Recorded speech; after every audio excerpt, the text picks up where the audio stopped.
आचार्यों की एसओपी बनाते हैं। तो जब तुम ये बना सकते थे तो तुमने पहले क्यों नहीं किया? और जो मारपीट किया है, जो अपमान किया है, उसके बारे में एक शब्द नहीं। इसका मतलब कि मारपीट करवा के बच्चों का हम माहौल बनाएं और अपनी सुविधा ले लें। ये हमारी अंतरात्मा पर कितनी बड़ी चोट पहुंचा रहे हैं अपने प्रस्ताव से। क्या इस प्रस्ताव को कोई भी चेतनावान व्यक्ति स्वीकार कर सकता था? इसीलिए हमको लगा कि अब देर नहीं करना चाहिए, तत्काल यहाँ से निकलना चाहिए, क्योंकि ये लोग हमको लोभ लालच दे करके हमारी जो टेक है, जो हमारे मन में पीड़ा है कि सनातन धर्मियों को मारा पीटा गया, उससे विरत करना चाहते हैं। ये अभी भी उसी टैक्टिस पर है कि आपको हम ये सुविधा देते हैं, ये सुविधा देते हैं, आपका ये सम्मान करेंगे, आप मान जाइए। अरे जो आपने पाप किया है उसका क्या होगा? तो इसीलिए हमने कहा था कि हम एक दिन पहले बताएंगे। बिल्कुल आप इस दृष्टि से अगर कह रहे हैं तो ठीक है, लेकिन हमको लगा कि अब यहाँ पर रहना ठीक नहीं है। इनकी नीयत अभी भी पछतावे की नहीं है, इनकी नीयत अभी भी अपने अपराध को स्वीकार करने की नहीं है। अभी भी ये अपनी अकड़ पे ही रहना चाहते हैं, केवल सरकारी रेवड़ी बांट करके ये हमको अपने जाल में फंसाना चाहते हैं। और इसीलिए हमने निर्णय लिया कि अब हम यहाँ से निकल जाएं। इसलिए अब यहाँ पर हमारा प्रस्थान सुनिश्चित किया।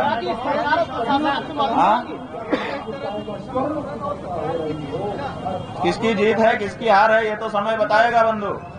किसकी जीत है और किसकी हार है ये सनातन धर्मी जनता है। अभी इसको अपना निर्णय लेना बाकी है। इसलिए उस निर्णय के पहले हार जीत की घोषणा मत करिए। हार जीत की घोषणा होगी, सनातनी जब निर्णय लेगा तब घोषणा होगी कि कौन हारा कौन जीता। सरकार आपसे माफी नहीं मांगी, प्रशासन माफी नहीं मांगा। कहाँ मांगा? वो तो हमको रेवड़ी देना चाहता है, सहूलियत देना चाहता है और मामले को ठीक करना चाहता है। आखिरी सवाल है, जो अपराध किया है उसके बारे में चर्चा नहीं करना चाहता है। आप कितना मन दुखी है? दुख मिला उत्तर प्रदेश की सरकार के द्वारा और सीधे आदित्य योगीनाथ, क्या नाम है, योगी आदित्यनाथ के द्वारा। ये सबसे बड़ा दुख सनातन धर्मियों को हो गया।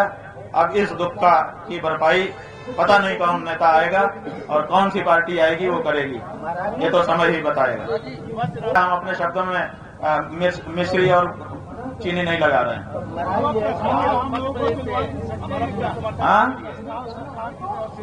इसके बारे में चर्चा नहीं करना चाहता है। कितना मन दुखी अभी तक हुआ है, इसके पहले बहुत सारे दुख हुए, लेकिन सब दुख छोटे हो गए। ये जो प्रयाग की धरती पर दुख मिला उत्तर प्रदेश की सरकार के द्वारा और सीधे आदित्य योगीनाथ, क्या नाम है, योगी आदित्यनाथ के द्वारा, ये सबसे बड़ा दुख सनातन धर्मियों को हो गया। अब इस दुख की भरपाई पता नहीं कौन नेता आएगा और कौन सी पार्टी आएगी वो करेगी, ये तो समय ही बताएगा। युवा सनातनियों की ये आदेश है कि जिसने आपके सनातनी प्रतीकों का अपमान किया उसको उसकी औकात दिखा दो। यही हमारा साफ कहना है, बहुत साफ शब्दों में कह रहे हैं। ज्यादा हम अपने शब्दों में मिश्री और चीनी नहीं लगा रहे हैं।